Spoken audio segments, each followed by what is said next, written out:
Good evening, my friends. Tonight, we journey back to the ancient and mysterious East to discover and gently experience the ancient Eastern world. If you truly enjoy these calm stories, feel free to like and subscribe, only if it feels right in your heart. I'd love to see in the comments where you are listening from and what time the night has reached you.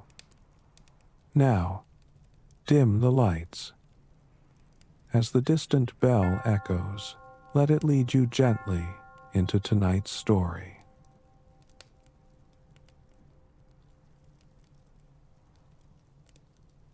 Tonight, we are not talking about emperors.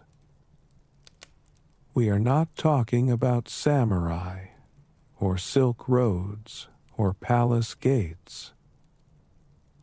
Tonight, we go somewhere smaller, quieter, more honest.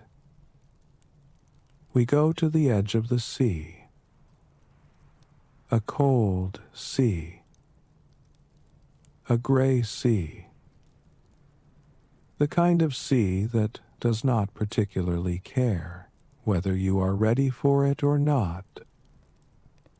We are going to spend some time with the Time's Ama, the diving women of Japan. Find your comfortable position and come with me. You open your eyes and the room is completely dark. Not the comfortable, half-lit dark of a modern bedroom. This is a different kind of dark.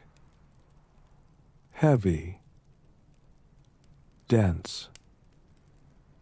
The kind that presses gently against your face. You are in a small wooden house in a fishing village, somewhere on the Japanese coast, sometime in the early Showa period, roughly the 1920s and 1930s. There are no electric lights here.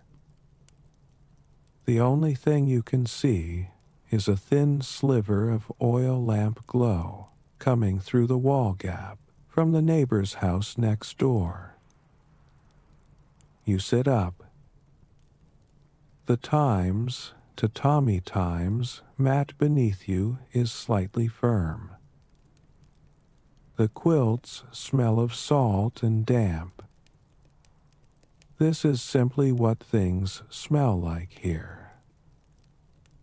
The sea works its way into everything: the bedding, the clothing, the walls, the spaces between your bones. You can hear footsteps outside. Soft ones. Unhurried. The other women of the village are already moving. You take a slow breath and begin the quiet work of preparing yourself for what comes next is less than Hashon. 5 hash is greater than. The water today is perhaps 12 or 13 degrees. That is Celsius, which is, in other words, very cold indeed. The kind of cold that makes you wonder, briefly, what exactly you have agreed to. You push the door open. The air outside is colder than the room. Wetter. The horizon is just beginning to separate from the sky, a faint blue-gray line, like ink dropped into water, spreading slowly. There are no clocks here. No alarm bells. No radios. The Ama times do not wake with the sun. They wake with the tide. This is an important distinction. The best time to work the sea is when the tide pulls back, when the water is shallower, the currents gentler, the rocks more exposed. Some mornings, that means setting out before 3. Other mornings, you can sleep until 9 or 10. Your body knows which morning this is. It has learned the rhythm, the way a hand learns a tool. You walk the single lane that runs through the village toward the water. Doors are already open. From inside comes the low murmur of women, speaking to one another in the dim light. The waves are small today. We can go further out. The eastern rocks, someone said, the abalone are thick there now. Your daughter starts learning this year, doesn't she? These conversations sound ordinary. And they are ordinary, which is itself worth noticing. Because what they describe is one of the most unusual occupations in all of Japanese history is less than hashon. 5 hash is greater than number. The times ama, the times ama times are almost entirely women. They always have been. There are a few explanations for this. One is physiological. Women tend to carry more subcutaneous fat, which provides some insulation against prolonged cold water exposure. The body holds its warmth a little longer. Another explanation is simply the logic of the household. Men went out on boats. Men worked the fields and carried heavy loads. The nearshore work, patient, repetitive, requiring breath control more than brute strength, fell naturally to the women. A division of labor. Not a destiny. Just an arrangement. One that held quietly for more than 1,000 years. In truth, both things are probably right. And neither one tells the whole story. You reach the shore. 7 or 8 women are already gathered. They range from perhaps 15 years old to well past 60. There is no retirement age for the times, ama. You keep working as long as your body allows. And quietly, the older women are often the best. They know which patch of sea floor holds abalone. They know which rocks conceal something worth finding. They know exactly how long they can stay down before the moment of return. That kind of knowledge is not taught in a morning. It is built over decades. One dive at a time. You greet the others and check your equipment. Your equipment is simple enough to make a modern person wince is less than hashon. 5 hash is greater than. A white hemp wrap around the waist. A pair of wooden framed goggles, handmade, glass lenses, cotton padding around the edges, held in place with a cloth band. A small iron times kyokoshi, the prying tool for loosening abalone from rock. A net bag at your hip. No wetsuit. No fins. No oxygen. This is the standard kit. And in truth, it has changed very little since the Edo period, 2 centuries before. You touch the glass of your goggles. They are a little cloudy, scratched from long use. The earliest times Amma, it is said, dove without goggles at all. Eyes open in salt water. You prefer not to think too long about that. The sea this morning is deep gray blue. A few gulls turning slowly overhead. You walk to the small stone shrine at the edge of the path. The carving inside is very old. Wind and salt water have blurred the features until they are almost abstract, just the suggestion of a face, the impression of a deity. You press your hands together. You lower your head. Every Amma times village has its guardian. Every woman has her own words. Some say a Buddhist prayer. Some say their ancestors' names.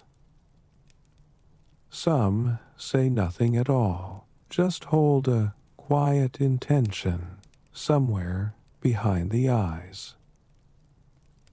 What you say is what the old woman taught you. A few lines of gratitude toward the sea. A request for a good catch. A hope for safe return. For yourself, for all your sisters on the water today is less than hashon. 5 hash is greater than. Then you straighten. You take one last look at the land behind you. Green hills. A thread of smoke from a chimney. The distant sound of a rooster. Quiet, patient, unhurried. The sea waits. Number, into the cold. The working site today is a reef field on the eastern side of the village. The rocks here are plentiful and complex, full of crevices and shadows, exactly the kind of place abalone prefer. They are nocturnal creatures. They feed at night and spend the daylight hours pressed deep into dark corners, resting. Which means you spend your working hours searching those corners. You stand at the edge of the reef and look down. The water is clear enough to see a few meters. Shapes of rock. Ribbons of kelp. A soft, restless motion. Beside you, the old woman, the Oba-san times of this little group, is already removing her sandals. You do the same. You tuck them into a crack in the rock. Your feet find the stone. It is rough and cold. your souls have long since stopped minding. Years of going barefoot have left calluses that do any sandal's work, and then some. You stand at the edge. The water is below. You breathe in deeply. You jump. The cold arrives all at once. 12 degrees of seawater is not a gradual experience. It is immediate, complete, like stepping into a different element entirely. Your skin contracts instantly. Every pore closes is less than has-hone. 5 is greater than. Your muscles begin to shiver without asking permission.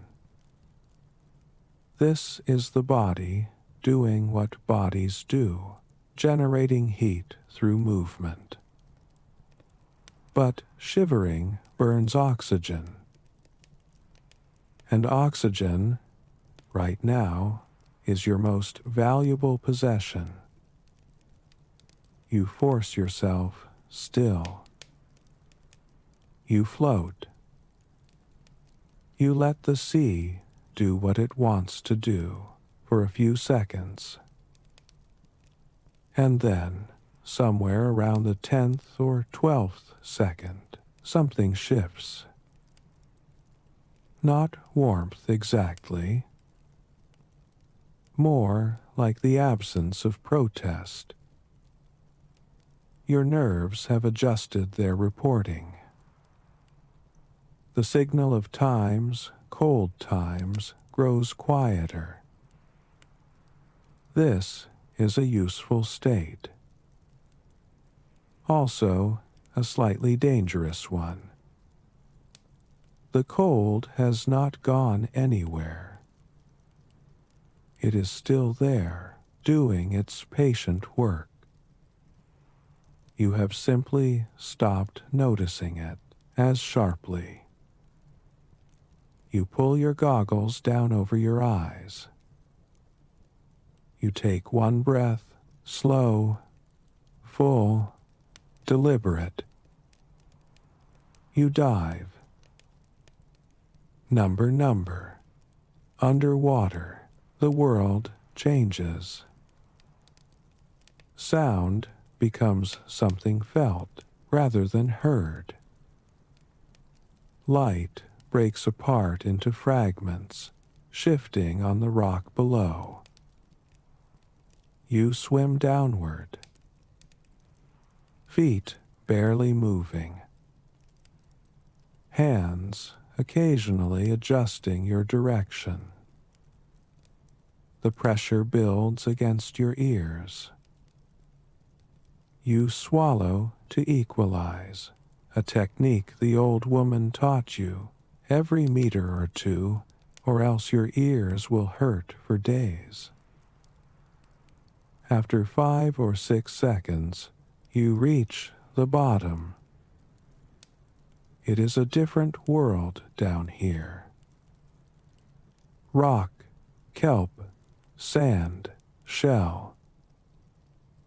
Small creatures moving in the crevices, things you never learned the names of, going about their unhurried business is less than has-hone. 5 is greater than. Light filters down from the surface in shifting panels. It looks, from here, like the floor of a cathedral. But you have no time to look. You have perhaps a minute and a half. Maybe 2 minutes on a good day. That is the window. Find the abalone. Pry it loose. Surface. The clock in your chest has already started. Abalone cling to rock with extraordinary force. Their foot is a wide, powerful muscle, capable of gripping with a strength far beyond their modest size. The foot also secretes a kind of mucus that fills every gap between itself and the stone, creating something close to a vacuum seal. Muscle plus vacuum. A simple and remarkably effective defense. The key, the old woman told you, is surprise. Move slowly until the moment of contact. Then fast. Insert the prying tool before the animal has time to react. Break the seal. And in one continuous motion, lever it free. If the abalone feels you coming, if it senses the vibration of your approach and tightens its grip, you will struggle for nothing. 10 times your strength may not be enough. So the virtue here is not force. It is timing. It is the patience to wait and the quickness to act in the exact right moment. Quiet, precise, committed. You scan the rocks. The first hollow you check is empty. Just stone. The second holds a cluster of small crabs, who regard you with what appears to be mild offense is less than has-hone. 5 hash is greater than. Then you see it. A shape on the far side of a low rock, gray-brown, slightly domed, pressed into a narrow crack about 3 meters away. Abalone. A good-sized one. Shell, diameter, perhaps 12 or 13 centimeters. You move toward it. You draw the iron tool from your belt. You position the blade at the edge where shell meets stone, finding the weak point along the rim where the grip is slightly less than absolute. You wait 1 breath's worth of stillness. Then you press. Hard and clean. The tool goes in. The abalone reacts. You feel its resistance travel up through the handle into your palm, a focused, muscular pulling back toward the stone. You push through it. 1 turn of the wrist. Then another. For a moment, you and the animal are simply testing each other. Then, a soft, muffled release.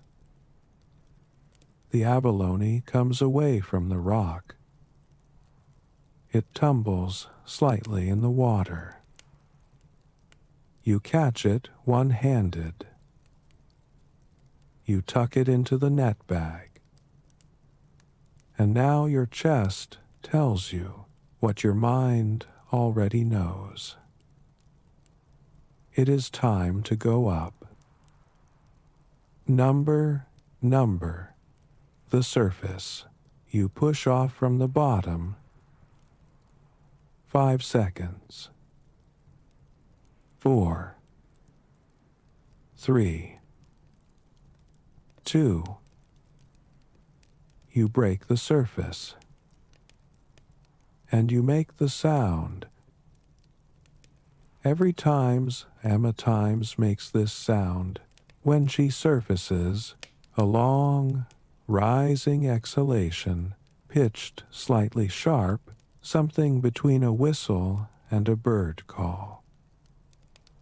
It has a name, isobu, the sea whistle. The breath of the sea diver is less than hashon. 5 hash is greater than. Some people say it is a technique, clearing the lungs efficiently, expelling the carbon dioxide, so fresh air can follow faster. Some say it is a signal. I am here. I am up. I am well. Some say it is simply habit, built over generations, passed from mother to daughter, without much theorizing about why. Perhaps all 3 things are true. What matters is the sound itself, that long, thin note of release, and then, immediately after, the deep pull of air back in. In truth, there is nothing quite like that breath. It is the breath you have been working toward for the past 90 seconds. Every dive is, in a way, a journey toward that single inhale. You float on your back for a moment. The sky above you is very blue. A few clouds drifting. Sunlight rippling on the water around you. You look down at the net bag. One abalone, its small feelers still moving, still apparently in discussion with itself about what has just happened. I am sorry, you think toward it. This is my work. Then you breathe 3 more times, slow and full, and you dive again.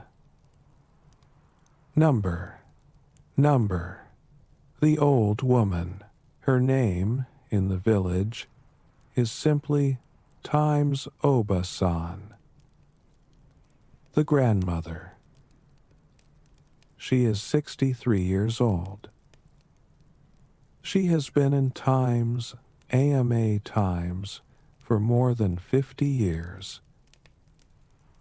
She entered the water for the first time at 12, led by her own mother, and she has not really left it since. Her mother was in Times Ama. Her mother's mother was in Times Ama. 8 generations back, as far as anyone can trace. All of them women, all of them this coast, all of them the sea is less than hashon. 5 hash is greater than. In the early Showa period villages, where the Ama Times worked, almost everyone was local. These were not careers you moved to. They were lives you were born into. Girls grew up knowing what they would become. Not as a limitation, exactly. More the way a child in a farming family simply knows about the land. The work shapes the identity before the child has words for either. Over time, this created something dense and compact, a culture that barely needed explaining, because everyone inside it understood. You watch the old woman between dives. She surfaces cleanly every time. The times, isobu times, sound she makes is different from yours. Lower, more settled, like something that has stopped being effortful and become simply a fact of the body. She rests for 30 seconds. she dives again. She does this without visible drama. No preparation rituals between dives. No visible anxiety. She just goes.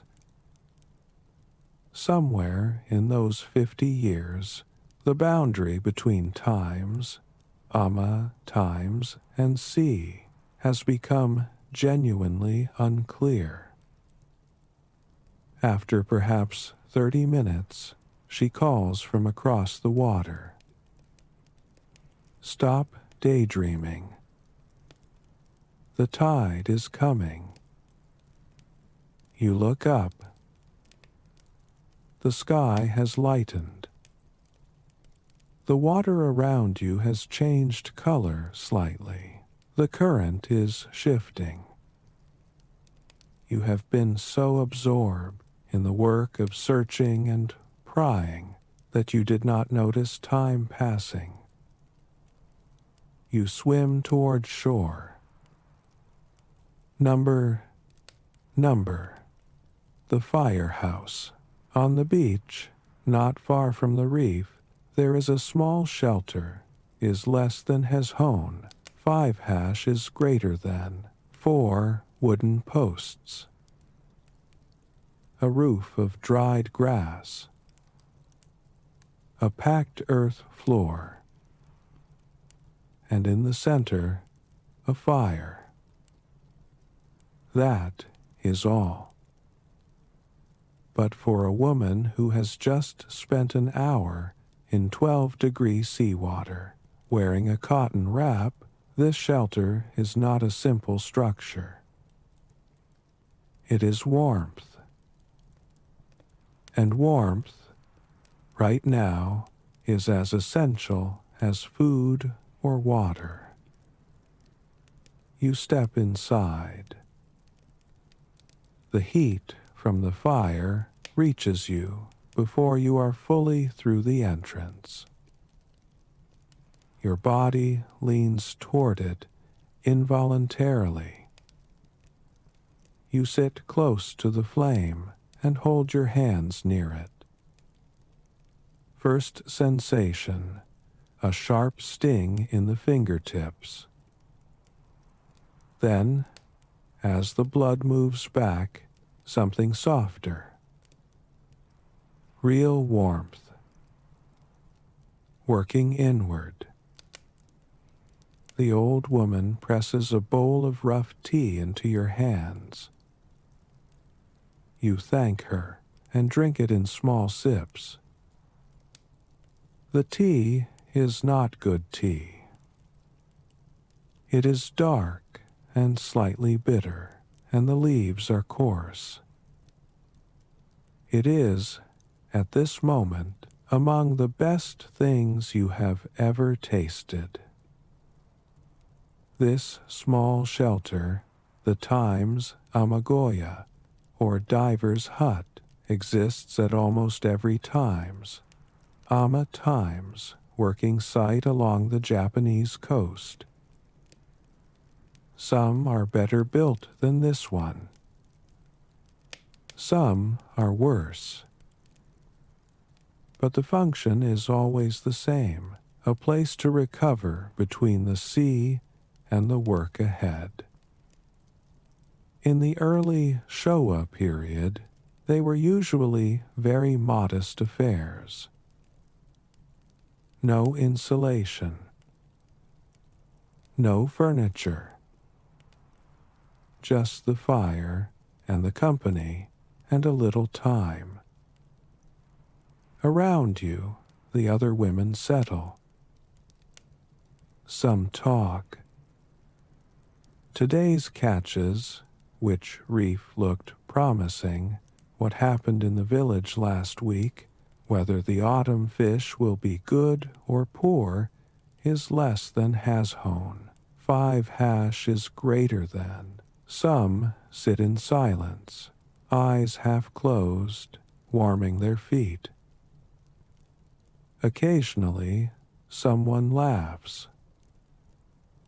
Not a big laugh. the small, dry kind, shared between people who have known each other's company long enough that whole conversations can pass in a glance. You sit quietly and listen. You are still relatively young here. The talking can wait. The fire is enough. In the corner of the shelter, you notice a girl of perhaps 15 or 16, new this season, or close to it. She is sitting with her knees pulled up, shivering steadily, watching the older women with wide and careful eyes. She has the look of someone who is still waiting to feel like they belong here. You remember that feeling. You were 13 when your mother first brought you to the water. She walked you to the edge. She held your hand, and then she let go. The cold hit you so completely that you could not breathe for a moment. You did not cry. Your mother was watching, and something in you knew that crying was not the right response. So you just stood there in the water, feeling the cold move through you like a tide of its own, and you waited until your body decided what to do about it. You managed, perhaps 10 seconds underwater on that first dive. Your mother said only, slowly, "It will get better." It took years before you believed her completely. In truth, she was right. Number. The afternoon, after perhaps an hour on shore, you go back in, is less than Hashone. 5 hash is greater than. The afternoon sea is different from the morning sea. The current has shifted. There is more resistance now. You have to work harder to hold position underwater to keep your body steady as the water moves past. This is the part of the time's Amma's work that most people do not think about, the muscle. Not the drama of the deep dive, just the constant, quiet, physical labor of moving through a medium that does not stay still. Hour after hour, day after day, season after season, the work is repetitive enough that you fall into a kind of rhythm. Down, search, pry, up, breathe, down again.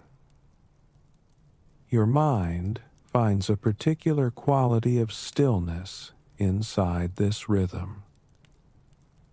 Not empty exactly. More like water, present, but transparent. You are aware of everything around you without being caught by any of it.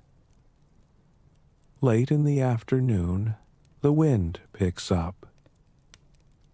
White lines appear on the far surface of the sea, the beginning of chop. The old woman's voice carries across the water. Wind is rising. That is enough for today. No argument. No hesitation. This is one of the first lessons the time's Amma times learn. The sea does not negotiate. You can push against cold. You can push against tiredness. You cannot push against the sea when it has decided to change. It changes faster than you can account for. And it does not care about your plans. You begin swimming in. Ahead of you, one of the younger women has stopped is less than has hone. 5 is greater than. She is floating strangely, not diving, not swimming toward shore. Just lying on the surface, moving oddly. You stop. Are you all right? She turns. Her face is pale. Cramp. Right calf. You reach her in a few strokes. Hold onto my shoulder. Keep your head up. You reach underwater and find the seized muscle, hard as wood, knotted completely. You grip the ankle, flex the foot upward, work the calf with your other hand. She says nothing. She is using all available resources on keeping her expression steady. After a minute, the muscle begins to release. Better, she tries the leg. Nods. We go slowly, you tell her. You bring her in together. The old woman is waiting on the shore. She looks at the younger woman, cataloging, assessing, and then at you. Good, she says simply. In the water, we watch each other. This is not a speech. It is a fact, stated once. Then she looks at the younger woman. Warm up before you go in next time. And come up when your body tells you. Not when you are ready. When your body tells you. The girl nods. The old woman does not say anything more. There are things that lectures cannot teach. The sea is a better teacher. The only cost of its lessons is that they are sometimes very final. Over time, this is the hidden shape of the time's Amma's life. From the outside, it might appear romantic is less than has hone. 5 is greater than women and the sea. Something ancient and clean and free. The truth is simpler than that. Cold. Tired. Dangerous. These are the 3 words that fit most honestly around what the times, Amma times, actually experience. The historical records from coastal villages in the early Showa period suggest that most communities lost 1 or 2 women a year.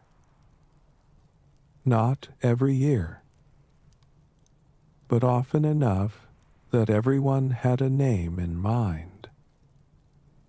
Drowning, hypothermia, a seizure underwater, a sudden current, a rock that moved. The sea has patience that outlasts any individual human life. The times, times, know this. They pray before they enter the water. They leave on time. They watch each other. And they keep going back. Not from recklessness, from the understanding that the sea is both the danger and the livelihood. You cannot separate them. You can only manage the relationship with as much care and skill as 50 years of practice can provide. Quietly, the old women are the safest. Not because they have become less afraid, because they have learned precisely what to be afraid of and what is simply uncomfortable. The distinction matters. Number, evening. The fire on the shore. You carry your net bag back to the village. 7 abalone today. Heavy enough to make the bag swing against your hip as you walk. Not your best day. Not your worst. A working day. The old woman walks beside you is less than Hazon. 5 hash is greater than. Her bag holds perhaps 10 or 11. But her stride is steady, not the stride of someone who has been in cold water for 6 hours, though she has been. She has the walk of someone who simply lives this way, who has lived it long enough that it no longer registers as extraordinary. You notice, not for the first time, that this is what mastery looks like. Not performance, just presence. At the edge of the village, where the path curves toward the shore, you stop. Oba-san, you say. I want to stay and cook one tonight. She looks at you.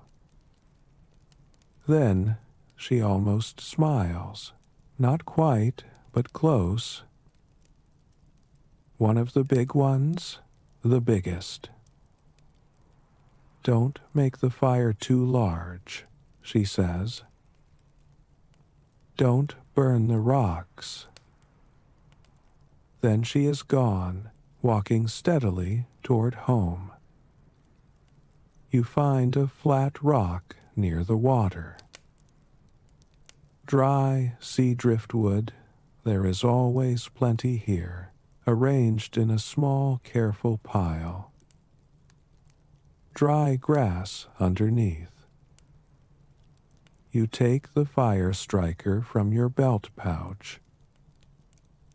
Strike it once, twice. A spark catches the grass. You lean in, blow very softly, and a small flame lifts its head. You arrange 3 stones above the fire to make a simple grate. Then you take the abalone, the large one, the one that cost you nearly too much, and place it shell side down on the hot stone. It takes a moment to begin. Then a small sound, a quiet sizzling as the body heats and the natural liquid starts to release. and then the smell is less than has-hone. 5 hash is greater than. This is the part that is difficult to describe to anyone who has not sat beside a seashore fire at the end of a hard day, cooking something. They caught themselves. The smell is salt and depth and warmth. It is the condensed essence of the sea, not raw, not sharp, but drawn down to something simpler. Something that bypasses thought and speaks directly to the body's older instincts. Your stomach says something that needs no translation. You wait. The sky moves through its changes. Orange gives way to red. Red to purple. Purple to the first deep blue. A single star appears to the east, as it always does, slightly ahead of the others. The fire pops gently. The abalone steams in its shell. There is no one else on the beach. The sea retreats slowly, methodically, uncovering rocks, leaving behind small pools, where crabs and sea creatures resume their unhurried work. You are very tired. The good kind of tired, the kind that is honest about what the day was. You lift the abalone from the stone. The shell has become its own bowl, holding the animal's own juices, like a small, natural cup. You cut the meat loose with your knife. It comes away easily now. A single large piece, denser and firmer than you might expect. Abalone does not soften into tenderness the way most shellfish do. It keeps its texture. It asks you to chew, and in the chewing, it gives you something. A flavor that is clean and deep and marine, not fishy, not sharp is less than has-hone. 5 hash is greater than, more like the essential distillate of everything the sea does quietly underground. A faint sweetness underneath the salt. Something almost mineral. Patient. You sit with this flavor for a while. There is no sauce, no garnish, nothing between the food and you. In truth, nothing is needed. This abalone was on the sea floor this morning. You found it. You pried it from the rock. You carried it up through 12 degrees of seawater. You brought it to shore in your own hands. And now you are eating it. There is something in that chain, something in the directness of it, that changes the flavor of the thing entirely. Not because of chemistry, because of meaning. Every step from sea to mouth was yours. All the cold and effort and skill are present in the taste.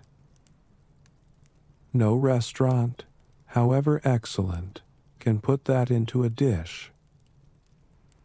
You eat slowly. You watch the sea in the growing dark. A fishing boat returns in the distance, its sail catching the last light. The gulls have gone quiet. The tide continues its retreat. You think about your mother. She was in times Amma times 2. She brought you to the water when you were 13, held your hand to the edge, and then let go, as her mother had done for her and her mother before that. She died a few years ago. Quickly. A sudden illness. Here 1 week, gone the next. You cried for a long time. Then you went back to work as less than Hashon. 5 hash is greater than, because that is what she would have done. Because the sea does not pause for grief, and grief, eventually, does not pause the sea. The old woman told you once, your mother would be proud. You did not know what to say. You still don't. You just keep going back into the water. That is the most honest answer you have. You throw the empty shell back into the sea. It lands softly, disappears in a small white ring of foam, and sinks. Returned. You use your foot to spread sand over the embers. You wait until they are dark and cold before you leave. Then you stand, brush the sand from your clothes, and look at the ocean one last time. The moon has come up. Not full, but bright enough. The path home is clear. Over time, the times, AMA times, communities would change. By the latter half of the 20th century, younger women had other options. Cities, factories, schools, different lives. The villages grew smaller. The diving groups grew older. Today, Amma times still work along parts of the Japanese coast, particularly around Ise and the Shima Peninsula. They are fewer than they once were. But they are still there. Still diving. Still making that sound when they surface, that thin, high exhalation, that note of release. The times isobue, the sea whistle, unchanged across centuries. In truth, the times Amma times were never celebrated much, while they were common. They were simply there, part of the coastline's furniture, as ordinary as the gulls, as constant as the tide is less than Hashon. 5 hash is greater than. It is only at a distance that we notice what they carried. Not just the abalone, not just the livelihood, a way of being in relationship with the natural world that most modern lives have lost the shape of. They knew the sea the way you know a difficult older relative, with deep familiarity, with real affection, with absolute knowledge that it could hurt you badly and the stubborn decision to show up anyway. You walk back to the village. The oil lamps are lit in the windows. The neighbor's door is open. Somewhere, someone is cooking rice. The smell drifts out into the cold night air. You are tired. Tomorrow will be the same. Earlier start, perhaps. The same cold water. The same rocky floor. The same slow, patient searching for the shapes that matter. But that is tomorrow. Right now, the moon is bright. The path is clear. Your belly is warm. And somewhere behind you, the sea continues its long, uninterrupted work, pulling and returning, the way it has done, since long before anyone thought to name it. You walk home. The stars multiply above you. Sleep well.